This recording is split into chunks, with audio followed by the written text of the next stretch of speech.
abbaakiyaa afaan aadaatiyaa afaan oromiyaa abbaa jaataasaa jennee afaanuma keenyaan katabnee dubbifnaa afaan oromootiin barannee guunnaa.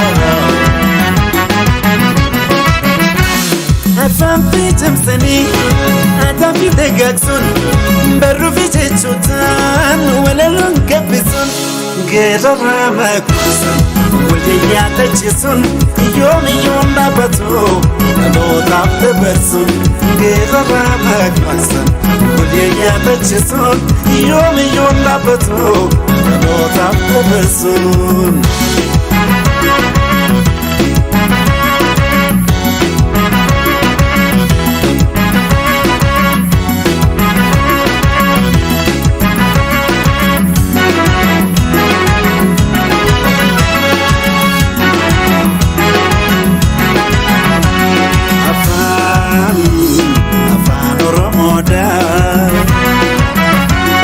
Afaan Oromoodhaa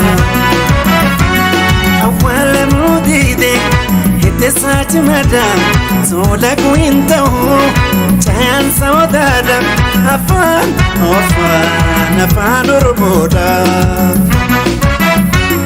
afaan abbaakiyaa afaan aadaatiyaa afaan oromiyaa abbaa jennee afaanuma keenyaan katabnee dubbifnaa afaan oromootiin barannee guunnaa.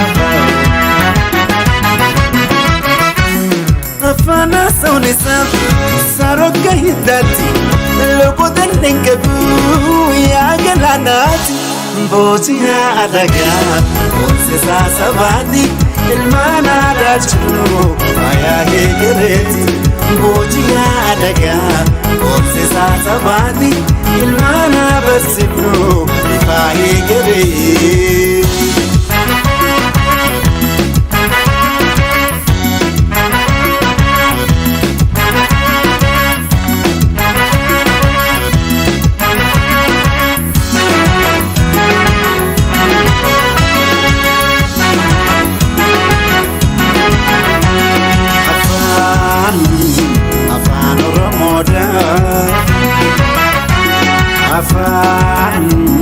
Afaan Oromoodhaa awwaala nuudide hiddeessaa cimaadhaan tola guin ta'uu caansa odaadhaan afaan Oromoodhaa